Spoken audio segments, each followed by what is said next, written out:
시간 함께 찬양하며 나아가겠습니다. 하나님의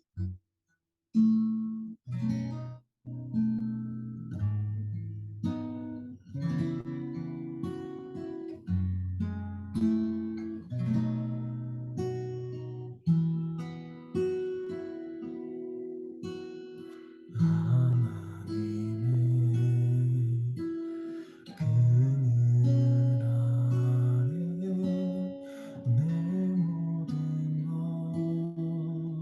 다 내려놓고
살아계신 하나님, 주님을 사랑하며 주님을 찬양합니다. 오늘 우리에게 주신 또 하루를 감사하며 나아가는데 오늘 예배를 통해서 주님의 은혜와 주님의 인도하심, 그분의 사랑이 우리의 인생에 지금 내리는 눈보다 더 깊이 쌓이며 우리 인생을 주의 사랑으로 붙잡아 주시옵소서. 감사하며 예수님의 이름으로 기도했습니다. 아멘. 네, 여러분들 오늘도 줌으로 예배에 나와 주셔서 감사합니다. 지금 예상보다 더 많은 폭설이 어, 내리고 있어서 어제 자정쯤에 같이 좀 의논하면서 줌으로 전환을 했습니다. 그래서 여러분들 함께 와주셔서 감사드리고요. 또 함께 주님이 주시는 은혜 가운데 우리 모두 함께하기를 바랍니다. 오늘 우리에게 주신 말씀 전도서 7장 15절에서 29절 말씀인데요. 같이 한번 보겠습니다. 네, 한 절씩 교독하겠습니다. 나는 내 허무한 삶 가운데 이 두 가지를 다 보았다. 의인들이 자신의 의로움 가운데 망해가는 것과 악인들이 점점 악함 가운데 장수하는 것 말이다. 그러니 지나치게 의롭게 살려고 하지 말며 지나치게 지나치게 지혜롭고도 흘려가지 말라. 너 때문에 멸망을 자초하겠는가. 또 지나치게 악하게 살지도 말고 그렇다고 어리석게 살지도 마라. 무엇 때문에 때가 되기 전에 죽으려고 하는가? 하나를 붙잡되 다른 하나도 놓지 않는 게 좋다. 하나님을 경외하는 사람은 양극단을 피해야 한다. 지혜는 성 안에 있는 10명의 용사보다 지혜로운 한 사람을 더 강하게 선한 한다. 일만 하고 절대로 죄짓지 않는 의인은 세상에 없다. 사람들이 하는 모든 말에 신경 쓰지 마라. 그렇지 않으면 내 종이 너를 저주하는 말도 들릴지 모른다. 너 자신도 여러 번 남을 저주했던 것을 내 마음이 알 것이다. 이 모든 것을 내가 지혜로 시험해 보고는 내가 지혜로워지기로 결심했다라고 했으나 그것은 내 능력 밖이었다. 지혜라는 것이 그토록 멀고 길이를 알 수 없어 심오하니 누가 그것을 알겠는가. 그리하여 내가 마음을 바쳐 지혜와 사물의 이치를 알아내려고 살펴보고 연구해 악한 것이 얼마나 어리석은지 얼마나 바보스럽고 미련한지 알아보려고 그러고 했다. 나서 내가 깨달은 것은 마음의 떡과 금을 갖고 손이 사슬 같은 여자는 죽음보다 더 지독하다는 것이다. 하나님을 기쁘시게 하는 사람은 그런 여자에게서 피할 수 있다. 그러나 죄인은 사로잡힐 것이다. 전도자가 말한다. 보라, 이것이 내가 깨달은 것이다. 내가 모든 이치를 알아내기 위해서 하나씩 하나씩 또 살펴보았지만 무지할 수가 없다. 내 영혼이 계속 찾아보았지만 남자 가운데는 1000명 가운데 한 명 그것을 알아낼 수 있을까? 여자 가운데는 한 명도 없었다. 내가 깨우친 것은 오직 이것이다. 하나님께서는 사람을 바르게 만드셨지만 사람들은 온갖 짓을 다했다는 것이다. 아멘. 오늘 균형을 위한 절제의 삶이라는 제목인데요. 네. 오늘 좀 중심되게 볼 건 23절 이후부터 좀 보기 원하고요. 그 앞에 보면 16절, 17절에는 우리에게 주는 15절부터 17절까지 주는 말씀은 예, 그 과하게 선을 넘으면 안 된다. 인생은 그런 이야기를 하고 있습니다. 지나치게 의롭게 또 지나치게 악하게 살진 않아야 한다라는 것이죠. 왜냐하면 여기에서의 이야기는 그러면 선과 악에 대한 기준이 없어야 되는가 그런 뜻은 아니고 전도서의 핵심 하나님 없이는 모든 것이 무의미하다라는 메시지를 우리가 늘 기억해야 된다고 말씀드렸죠. 인간의 노력, 인간이 추구하는 의로움, 인간이 추구하는 악함, 그 모든 것은 다 허무하기 때문에 우리의 열심으로 추구하려는 모든 기준들은 결국 우리에게 공허함을 줄 것이기 때문이다라는 것이죠. 그래서 이 전도서가 얘기하는 해 아래 의로운 것이 어디 있는가, 해 아래 새로운 것이 어디 있는가라는 메시지를 우리가 기억해 볼 때, 우리 안에 있는 의로움 또한, 그리고 또 우리 안에 있는 악함 또한 하나님 앞에서 정말 무의미한 일이다라는 사실을, 그래서 오히려 우리의 열심 있는 추구가 하나님 앞에서 오히려 혼돈을 일으키게 된다라는 것이고요. 이어서 18절에 보게 되면 하나를 붙잡되 다른 하나는 놓지 않는 게 좋다. 하나님을 경외하는 사람은 양극단을 피해야 한다. 하나님을 경외하는 사람에게 필요한 것은 겸손이라는 것입니다. 하나님은 우리에게 분명한 기준과 삶의 복을 주는 삶의 이 양식을 알려주고 계시죠. 그런데 중요한 것, 우리에게 있어서는 과도한 열정과 또 과도한 극단적인 선택과 행동들은 하나님이 주시는 길에서 벗어나기가 쉽다라는 것이죠. 그래서 우리의 선택과 우리의 설정보단 하나님의 뜻 앞에 겸손히 엎드려서 주의 뜻을 구하고 있는 것이 굉장히 중요하다는 것을 이야기하고 있습니다. 또 19절, 20절에 보게 되면 이제 지혜를 추구하는 자의 이제 한계가 나오는데요. 지혜는 10명의 용사보다 더 한 사람을 강하게 한다라는 말이 있고, 20절에 보게 되면 선한 일만 하고 절대로 죄짓지 않는 의인은 세상에 없다라는 것. 그래서 21, 22절에 보게 되면 우리에게 실질적인 이야기를 해줍니다. 우리에게 있어서 중요한 것은 이제 사람들의 말에 너무 민감해하지 말라는 이야기에 굉장히 실질적인 얘기를 하죠. 사람들이 하는 모든 말에 신경 쓰지 마라. 그렇지 않으면 네 종이 너에게 저주하는 말도 들릴지 모른다. 보통 사람들에게 있어서 가장 치명적인 어떤 문제가 일어나는 것은 가장 가까운 사람이 일으키게 되어져 있습니다. 그들의 생각과 말 속에 어떠한 저주의 말들이 있는지가 우리가 다 들리기 시작한다면 우리는 정말 하나님의 지혜를 추구할 수도 없고, 아니 인간 관계를 이룰 수 자체가 없겠죠. 다 보이더라도 또 다 느껴지더라도 우리에게 있어서 중요한 것은 사람들의 말이 아니라 하나님의 그 지혜, 관점이라는 것이죠. 오늘 그러한 부분을 앞에 좀 간략하게 제가 좀 정리해드렸고, 이제부터 좀 깊이 보려는 건 23절부터입니다. 자, 23절, 24절에 보게 되면 그러한 이렇게 사람들 앞에서의 지혜의 추구, 그리고 악함의 추구의 속에 하나님 앞에 겸손하게 살아야 한다라는 것을 통해 전도자인 솔로몬이 배운 것이 무엇인가. 23절에 보게 되면 지혜는 내 능력밖이었다. 능력밖에 밑줄 치시면 좋겠고요. 그리고 24절에 보면 어, 멀고 길이를 알 수 없다. 그리고 심오하다. 예, 멀고 길이를 알 수 없이 심오하니에 밑줄 치시면 좋겠습니다.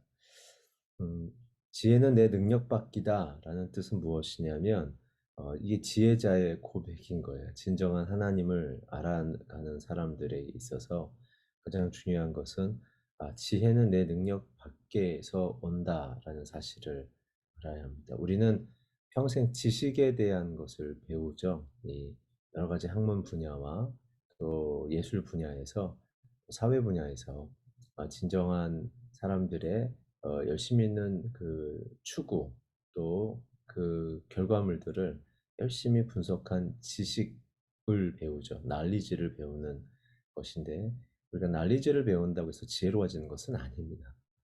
예, 참된 지혜는 제가 여러 번 강조해드리지만, 참된 지혜는 하나님의 관점이라고 말씀드렸죠. 창조주가 이 세상을 만드신 그 창조의 관점을 얻는 것이 가장 인생의 기쁨이죠.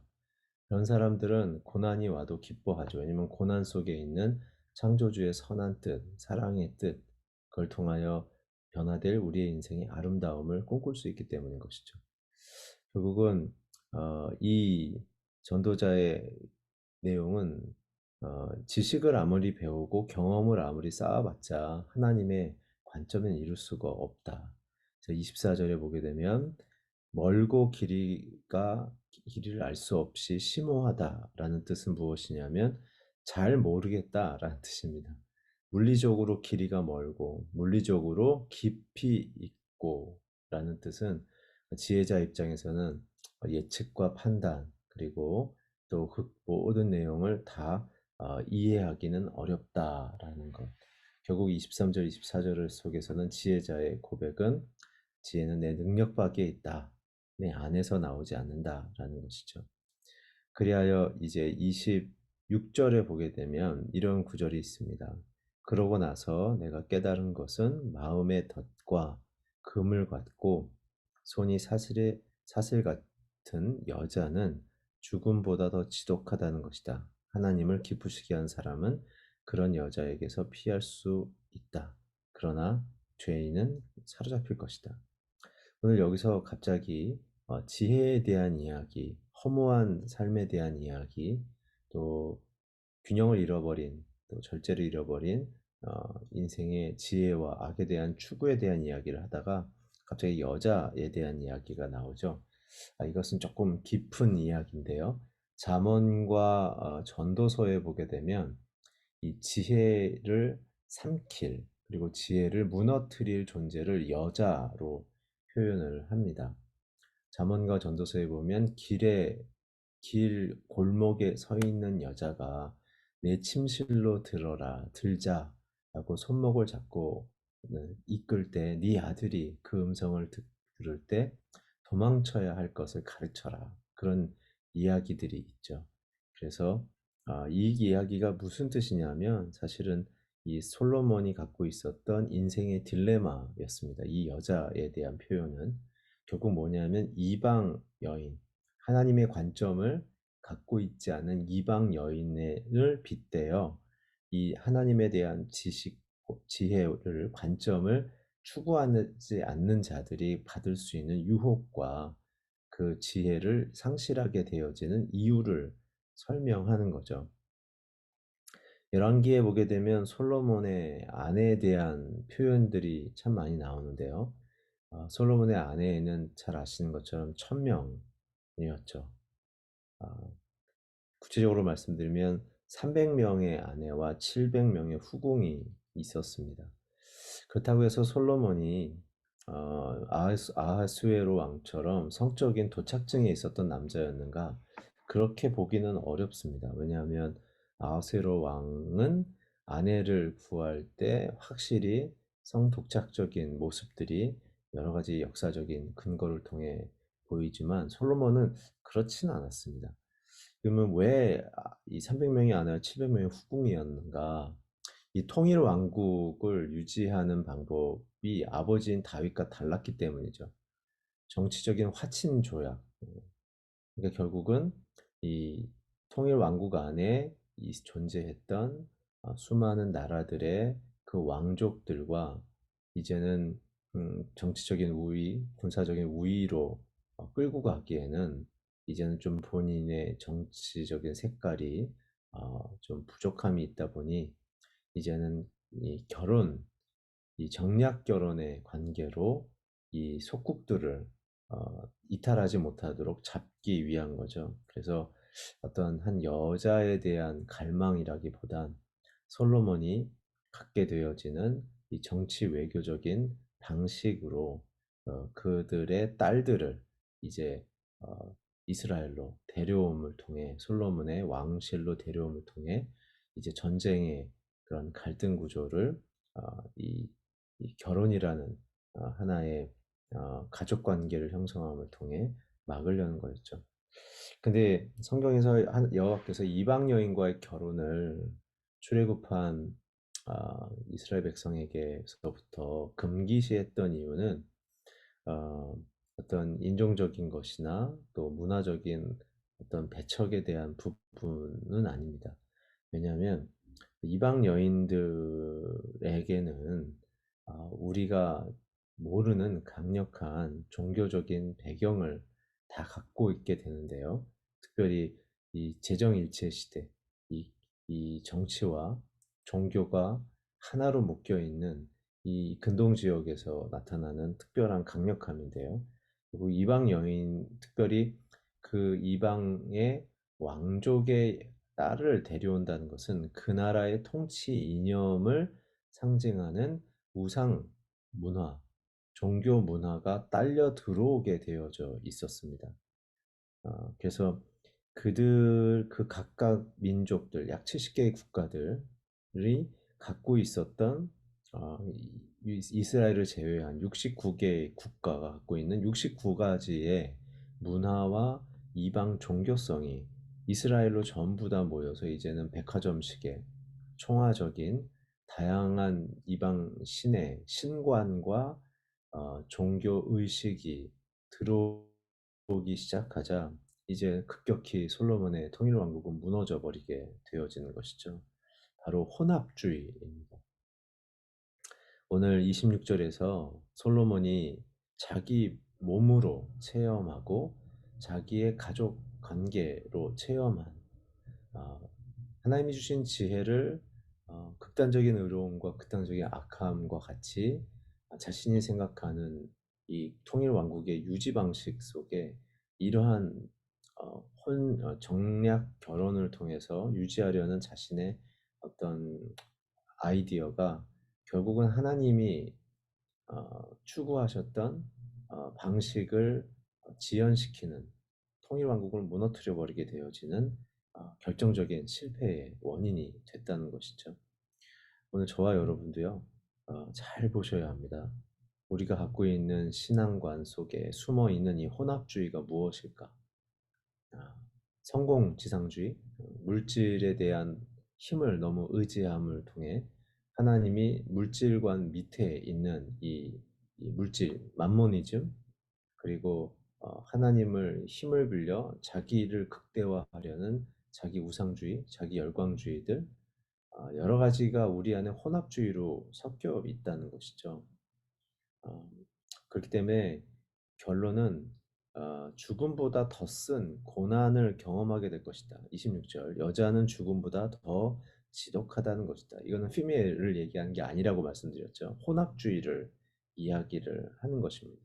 하나님의 관점이 아닌 다른 관점의 인생을 추구할 때는 그 이방 여자들, 자기의 천여 명이 되는 여인들이 갖고 들어온 그 하나님과 이질적인 하나님을 배척하는 그러한 이방 신과 그 신관, 그리고 그들의 문화가 결국은 우리를 복되게 하려는 하나님의 약속을 침식하고 또 무너뜨리게 되므로 우리가 쓴 것을 경험하게 될 것이라는 거죠. 그래서 그 바로 밑에 얘기하죠. 하나님을 기쁘시게 하는 사람은 거기에다 밑줄 치시고, 지혜를, 하나님의 관점을 갖고 사는 사람은 그런 여자를 분별할 수 있다. 곧 혼합주의를 분별할 수 있다는 것입니다. 성도들에게 있어서 가장 큰 혼합주의의 유혹은요, 자기의 결핍에 대하여 하나님의 힘으로 채우고자 하는 열광주의입니다. 자기의 결핍을 채워주실 하나님을 추구하려는 열광주의입니다. 물론 우린 다 결핍이 있고 부족하죠. 그렇지만 성경에서 가르치는 것은 내가 약함을 통해 하나님의 강함이 드러나시게 할 것이라는 사도 바울의 로마서 1장 26, 27절, 세상의 약한 자들을 선택하여 하나님의 강한 능력을 펼치시라는 것. 그래서 우리는 내 약함을 발견하는 순간 하나님의 강하신 능력의 그 목적과 뜻이 무엇일지를 구하는 것이 옳은 것이지, 내 약함이 강해지기를, 보완되기를 기도하는 방식은 성경적이지 않다는 것이죠. 하나님이 이 마음을 통해 내 약함이 가리워지고, 하나님이 이 마음을 통해 그 가리워짐 속에 하나님이 일하시게 함을 통해 우리가 세상을 이겨나가는 것이란 것입니다. 우리의 인생의 주체는 하나님이시고 예수 그리스도이기 때문에 그런 것이죠. 따라서 성도의 기도는 무엇이냐면 하나님을 기쁘시게 하는 자가 되는 것이죠. 하나님을 기쁘시게 하는 자라는 표현은 어떤 뜻이냐 하면 구약의 인물들을 통해서 봤을 때 그것은 하나님께서 편들어 주시기로 결정한 자입니다. 저는 이 은혜를 입은 자, 하나님을 기쁘시게 하는 자의 이 히브리적 원어의 뜻을 보면서 너무나 하나님이 얼마나 우리를 사랑하고 우리를 얼마나 소중히 여기시는가. 다니엘도 그렇고요. 요셉도 그렇고 이방의 노예로 팔렸지만 그들이 그 나라를 이끌어가는 총리가 되어져 감을 통해 그 총리의 삶 속에 수많은 사람들의 대적자들과 반란자들이 있었지만 하나님은 그 약한 한 사람, 정치적인 조직력으로 한 사람을 무너뜨리려 하고 왕을 또 섭외했던 그들의 강한 정치 능력을 뛰어넘는 하나님의 붙드심이 그들에게 있었다는 걸 보면 그것이 은혜를 입은 자라는 거죠. 오늘 저는 큐티의 우리의 결론이 하나님 우리의 인생이 주의 은혜를 입은 자, 곧 주님이 편들기로 결정된 자로 살아갈 수 있게 도와주십시오. 라고 기도하는 것이 우리의 전부가 되기를 축복합니다. 창세기 6장 9절 12절에 보면 노아에 대한 인물에 대한 이 모세의 평이 있고 그것이 하나님의 고점이라는 것을 우리가 알게 되는데요. 한번 나중에 찾아보십시오. 창세기 6장 9절에 보면 노아는 의로운 사람으로 당대의 완전한 사람이었으며 하나님과 동행하는 사람이다. 저는 이게 은혜를 입은 자의 대표적인 표현이라고 봅니다. 하나님의 의로운 사람으로 기억되어지고 완전한 사람, 완전한 사람이란 것은 실수가 없거나 흠이 없다는 게 아니라 하나님의 기준을 갖고 있는 자, 그리고 하나님과 동행하는 자, 순종하는 사람이었다는 거죠. 22절에 보면 노아의 인생을 또 이렇게 요약합니다. 노아는 그대로 행했으니 하나님께서 그에게 명령하신 대로 했습니다. 하나님 말씀하신 대로 살아가는 자가 지혜로운 자라는 것이죠. 그래서 왜 노아가 이렇게 살아갈 수 있었는가를 보면 창세기 6장 8절에 보면 노아만은 하나님 여호와께 은혜를 입었습니다라는 거죠. 하나님이 편들어 주기로 결정한 자이기 때문에 그는 의로운 사람이었고 완전한 사람이었고 하나님과 동행하는 사람이었습니다. 그리고 하나님께서 말씀하시는 대로 행함을 통해 그를 통해 하나님의 기적과 역사는 계속 이어져 갔던 것이죠. 사랑하는 여러분, 오늘 우리가 이 혼합주의에 우리의 믿음이 흔들리는 것이 아니라 하나님께서 편들어 주기로 결정한 자처럼 하나님만을 의지하는 하나님만을 순종하는 인생이 되기를 축복합니다. 우리 마지막으로 27절부터 29절에 보게 되면요. 은혜를 입은 삶을 가르쳐 줄 사람을 찾는다고 하죠. 27절 보면 보라 이것이 내가 깨달은 것이다. 제가 여태까지 풀어드렸던 내용을 깨달았다는 것입니다. 내가 모든 이치를 알아내기 위해서 하나씩 하나씩 살펴보았지만 28절 도무지 알 수 없다. 이렇게 깨달았지만 솔로몬은 다시 헷갈리는 자리에 서 있는 거예요. 남자 가운데는 1000명 가운데 1명 그것을 알아낼 수 있을까? 여자 가운데는 1명도 없다. 내가 깨우친 것은 오직 이것이다. 하나님께서는 사람을 바르게 만드셨지만 사람은 온갖 짓을 다 했다는 것이다. 여기서 오해 없기 바랍니다. 솔로몬이 남성 우월주의를 갖고 있고 여성 폄하주의를 갖고 있다는 것은 아닙니다. 이것은 무슨 뜻이냐면 내가 이것을 깨달았긴 깨달았지만 도대체 이렇게 살아내는 사람을 본 적이 없다. 라는 이야기를 하고 싶었던 거죠. 28절은 고대 근동의 문학적 표현이기 때문에 현대에서 잘 이해하기는 좀 어렵습니다만 그 28절의 문학적 특징은 뭐냐면 없다라는 얘기를 하려는 거예요. 지금 없다. 그런 사람은 없다. 근데 이 27절부터 28절의 말씀이 사도 바울에게도 발견되지 않습니까? 사도 바울은 의인은 없나니 하나도 없다. 하나님의 영광에 이를 자가 아무도 없다라고 말했죠. 전도서도 해 아래 참된 위로자가 누구인가 라는 이야기를 하죠. 여러분 기억하십시오. 하나님께서는 우리에게 있어서 참된 위로자는 신랑 대신 예수밖에 없다라고 얘기하시는 거예요. 우리의 인생에서 사람이 아니라 우리의 인생의 참된 위로자는 내가 의지할 만한, 내가 정말 따르고 싶을 만한 그 사람이 아니라 우리를 위하여 이 땅에 오셔서 참된 진리의 말씀을 우리에게 던져주시고 그 진리의 말씀을 이루기 위해 십자가에서 죽고 부활하신, 그리고 오늘 우리에게 성령을 보내주신 그 참된 신랑이신 예수밖에 없으니 그 메시아이신 예수만을 찾아야 한다라는 것이죠. 아가서 6장 1절에서 9절에 보게 되면 이 참된 위로자가 바로 예수 그리스도라는 사실을 얘기하죠. 솔로몬과 술람미 여인, 자기 아내와의 관계 아닙니까? 아가서 6장 1절에 보게 되면 가장 아름다운 여자여, 그대가 사랑하는 그분이 어디로 가셨나요? 그대가 사랑하는 그분이 어디로 가셨나요? 우리 함께 그분을 찾아봐요. 9절에 보면 내 비둘기 온전한 내 사람인 은 하나뿐입니다. 어머니가 가장 귀하게 여기는 딸, 젊은 여인들이 그녀를 보고 복이 있다 말하고 왕비들과 후궁들도 그녀를 칭찬합니다. 결국은 참된 진리이신 예수를 바라보는 자들만이 참된 아름다운 신부이다라는 얘기인 거죠. 오늘 저와 여러분이 인생의 호흡이 끝나면 흙으로 돌아가는 사람을 의지하지 않기를 바랍니다.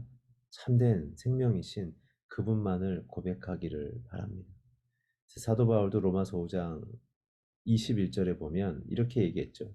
이것은 죄가 죽음 안에서 왕노릇한 것처럼 은혜도 의를 인해 왕노릇해 예수 그리스도 우리 주로 인해 인생의 영생에 이르게 하려는 것입니다. 오늘 우리가 가질 수 있는 진정한 지혜는 예수 그리스도밖에 없습니다. 오늘 솔로몬이 말하는 마지막 거 보십시오. 우리가 이런 참된 예수를 깨우치고 알아갈 수 있는 것은 우리가 완전해서가 아니라 하나님이 우리를 바르게 자신의 선한 창조의 목적대로 바르게 만드셨지만 사람들은 온갖 짓을 다해 살아가기 때문에 그 지혜이자 진리이신 예수를 모르고 잊어버리고 살게 되어진다라는 것입니다. 아까 말씀드렸던 그 여인에 대한 비유를 잘 기억하십시오. 혼합주의, 하나님이 만드신 아름다운 모습을 다 무너뜨리는 이 혼합주의, 신앙 안에도 찾아와 버린 이 자기에 대한 결핍에 집착함, 자기의 목표에 대한 성취에 대한 집착함, 지배력에 대한 집착함을 통해 참된 하나님이, 참된 예수 그리스도, 나의 신랑이 나의 약함과 나의 무능함을 통해 일하시고 그 속에서 나를 은혜로 입히시기를 원하시는 그 계획들을 우리가 신뢰하고 존중함을 통해 우리가 참된 겸손 안에 하나님의 뜻을 이루어가는 모든 분들이 되길 주의 이름으로 축원합니다. 이 시간에 우리 함께 기도하고 오늘 새벽 모임을 마치겠습니다. 함께 기도하며 나아갈 때 이렇게 기도하기 원합니다. 하나님, 오늘 주님의 은혜를 내게 입혀주십시오. 주님의 은혜로 나를 입혀주셔서 주님의 생명으로 나를 살리시고 주의 진리로 나를 이끌어 주십시오. 내 안에 찾아온 모든 혼합주의들을 다 벗겨내 주시고 하나님이 주신 생명과 은혜 가운데 서게 하여 주시옵소서. 우리 함께 통성으로 기도하겠습니다. 좋으신 하나님 아버지, 오늘 주의 은혜와 사랑 앞에 머물게 하여 주시고 주의 참된 진리 앞에 서게 하여 주셔서 하나님, 우리 안에 찾아온 모든 이 허무주의와 또 혼합주의로 인한 모든 오해와 갈등과 또한 우리 안에 하나님을 신랑 되신 주님을 잃어버리게 되어지는 이 모든 우리 안에 혼돈스러움들이 주님 앞에서 많이 회복되게 하시고 치유되게 하시고 분별되게 하셔서 참된 은혜를 입은 자로 주님이 편들어 주신 신랑 되시는 그분만을 사랑하며 의지하는 인생들 되게 하여 주시옵소서. 고마우신 주님, 오늘 우리 안에 지혜가 없음을 고백합니다. 지혜가 우리 밖에 있는 하나님으로부터 오는 것을 고백합니다. 하나님, 우리 사랑하는 귀한 성도님들, 하나님의 관점이 날마다 새롭게 하나님 정결케 되게 하여 주십시오. 그래서 주님의 지혜로운 자의 자리에 서게 하여 주시옵소서. 오늘 특별히 이 혼합주의에 우리가 빠지지 않도록 하나님 함께해 주시고 우리의 영혼과 마음이 주님 앞에 정결함 속에 주의 말씀 앞에 설 수 있도록 역사하여 주시옵소서.